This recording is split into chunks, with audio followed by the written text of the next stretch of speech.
اعوذ باللہ من الشیطان الرجیم، بسم اللہ الرحمن الرحیم۔ السلام علیکم پیارے ساتھیوں، کیسے ہیں آپ؟ بس یہ ایک مختصر سی بات ہے لیکن اہم ہے، اور میرا خیال ہے ہم اس بارے میں سیریسلی اب سوچنا چاہیے۔ آج صبح کی بات بتا رہی ہوں کہ صبح میں اٹھی تو خیر میرا کالج جانے کو دل نہیں کر رہا تھا، تو میں نے کالج سے چھٹی کر لی۔ کالج میں نے فون کر کے بتا دیا کہ میں نہیں آ رہی نا، تو پھر تھوڑی دیر موبائل کے ساتھ کھیلتی رہی، اور کمبل میں نے لیا ہوا تھا کیونکہ اے سی جو ہے وہ 16 پہ لگا ہوا تھا اور بہت زیادہ سخت سردی فیل ہو رہی تھی۔ اس کے بعد پھر میں باہر نکلی، پورچ میں آئی اور واش روم گئی۔ مین وائل مجھے شدید پسینہ آنے لگا، چہرے پہ، بدن میں بہت زیادہ پسینہ آیا۔ تو جب مجھے بہت زیادہ پسینہ آیا تو اس وقت مجھے حضرت امام جعفر صادق رضی اللہ تعالیٰ عنہ کا ایک قول یاد آیا کہ آپ نے فرمایا کہ اچانک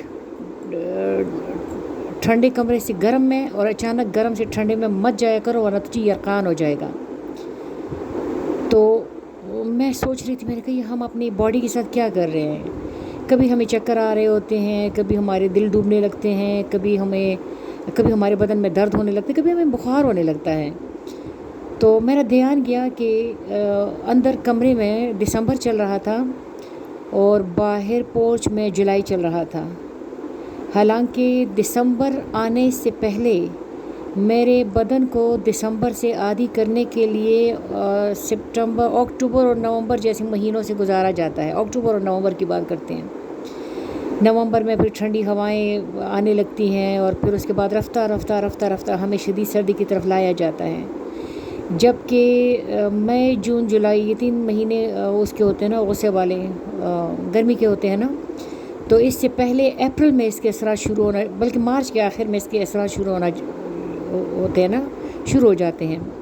تو پھر مارچ، اپریل اور مئی، جون میں پھر آ کے ہم شدید گرمی میں چلے جاتے ہیں، اور پھر اس کے بعد رفتہ اس شدید گرمی کے چوٹی سے اترنے لگتے ہیں۔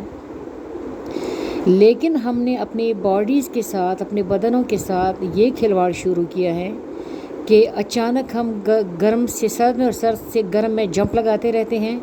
نتیجتاً ہمارے جسم کو ایڈجسٹ ہونے کے لیے وقت نہیں مل رہا، موقع نہیں مل رہا، سمجھ نہیں آ رہی۔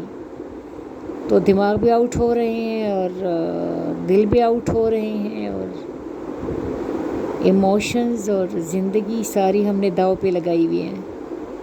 تو ابھی پنکھے کی ہوا چل رہی ہے، اور یہ جو بات مجھے سمجھ آئی ہے، میں اس پہ انشاءاللہ تعالیٰ کوشش کروں گی کہ عمل کر سکوں، اور آپ لوگوں سے درخواست ہے کہ اس طرف تھوڑا سا دھیان دیں تاکہ ہم اس چکر سے نکل آئیں۔